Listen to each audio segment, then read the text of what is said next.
May the words of my mouth and the meditations of all of our hearts be always acceptable to you, O God, our strength and our salvation. Amen.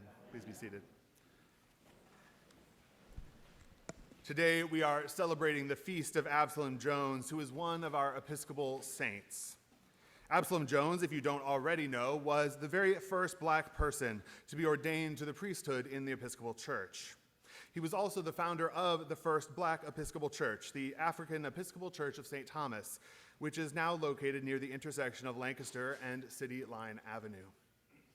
I always have difficulty figuring out how best to tell Absalom's story because my previous parish, St. Peter's Church, which is located at 3rd and Pine in Philadelphia, was one of the locations of Absalom's captivity.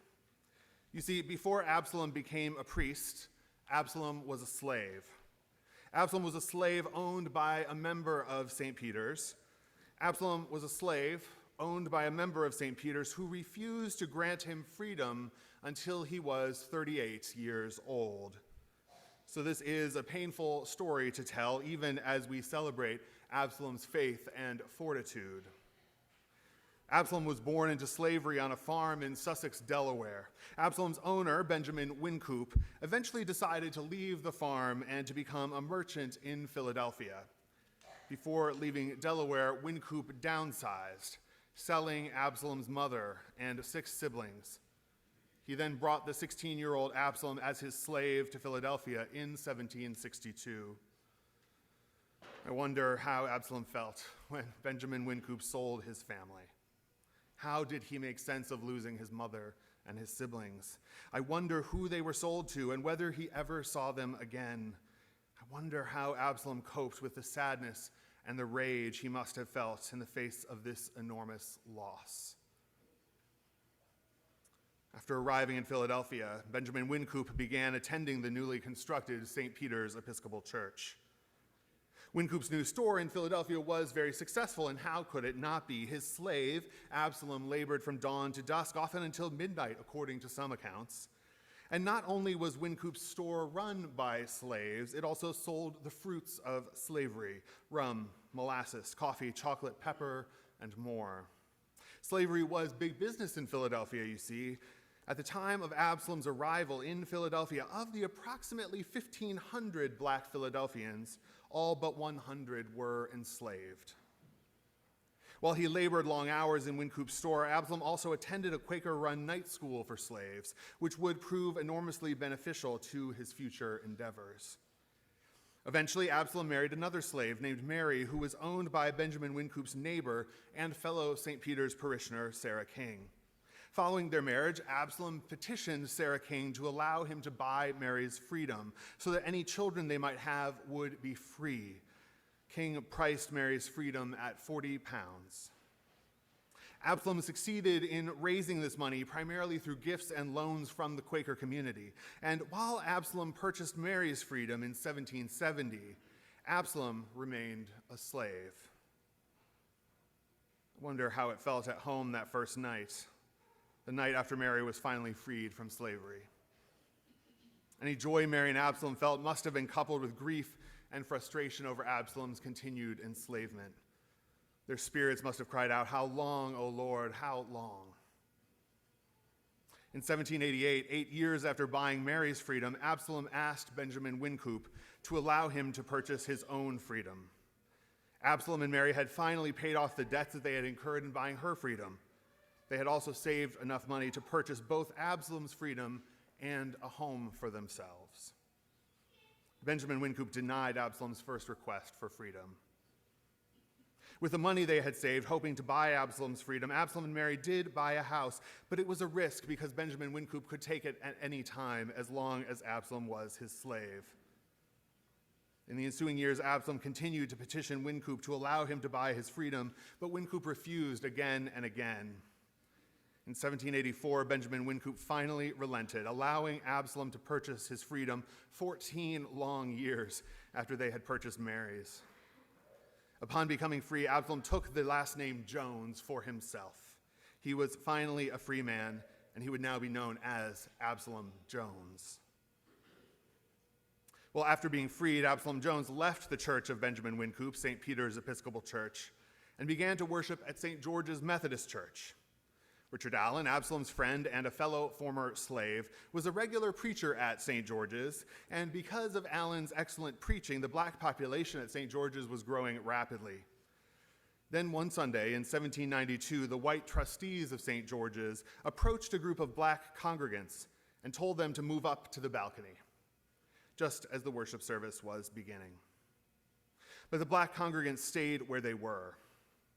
Richard Allen recounts what happened next, quote, "We had not been long upon our knees before I heard considerable scuffling and loud talking. I raised my head up and saw one of the trustees having hold of Absalom Jones, pulling him off of his knees and saying, 'You must get up. You must not kneel here.' Mr. Jones replied, 'Wait until prayer is over, and I will get up and trouble you no more.'" End quote. Well, the trustees continued pulling others up off of their knees, and by the time the prayers were finished, the entire black population of St. George's, including Absalom Jones and Richard Allen, had walked out in protest. Soon after this walkout, Absalom and Richard decided to begin building a new church for the exiled black members of St. George's. It would be called the African Church of Philadelphia, and it was originally located at 5th and Walnut. The members of the new church eventually voted to affiliate with the Episcopal Church, and they asked Absalom to be their pastor. A few years later, Bishop William White, the first presiding bishop of the Episcopal Church, would ordain Absalom, and the African Church of Philadelphia would be admitted to the Episcopal Diocese of Pennsylvania as the African Episcopal Church of St. Thomas. Concurrently, Absalom's friend, Richard Allen, who wanted to remain Methodist, founded Mother Bethel African Methodist Episcopal Church, the mother church of the AME denomination, which is located at 6th and Lombard. Well, hearing all of this, you might find it strange that I've not elaborated further upon Absalom's success and accomplishments as a free man, especially as the priest who led the rapid growth of the African Episcopal Church of St. Thomas. The success, of course, is a vitally important part of the story. But in so many tellings of Absalom's story that I've heard and that I've read, there seems to be an attempt to elide his enslavement. Between the lines, I sense that many of Absalom's biographers have wanted to imagine that being a slave in Philadelphia wasn't as bad as being a slave on a southern plantation, and could therefore be swept under the rug. But I think it is incredibly important to remember that Absalom spent the first 38 years of his life as a slave, owned by a member of the Episcopal Church, before it was possible for him to become the Episcopal Church's first black priest.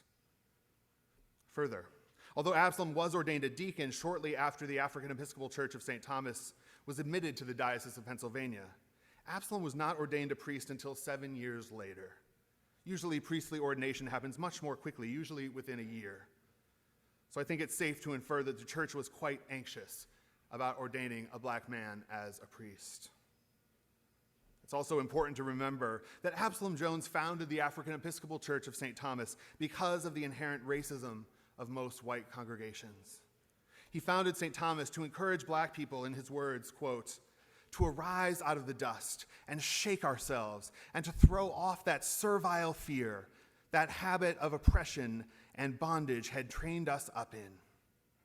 Throw off that servile fear." Absalom founded St. Thomas to work for the liberation of his people, liberation from the oppression of white society and from a white church complicit with slavery. It never ceases to amaze me that enslaved people could hear the gospel message even when their owners had perverted Christianity almost beyond recognition. Somehow the call of love could miraculously still be heard beneath the din of white supremacy, conferring dignity on all those who had ears to hear. "I call you no longer servants, but friends. I call you no longer servants, but friends." I pray that as we remember the life and legacy of Absalom Jones, we too might have the courage to become Jesus' friends and, empowered by his Spirit, to become liberators of all those in captivity, to bring out the prisoners from the dungeon, from the prison those who sit in darkness. May it be so. Amen.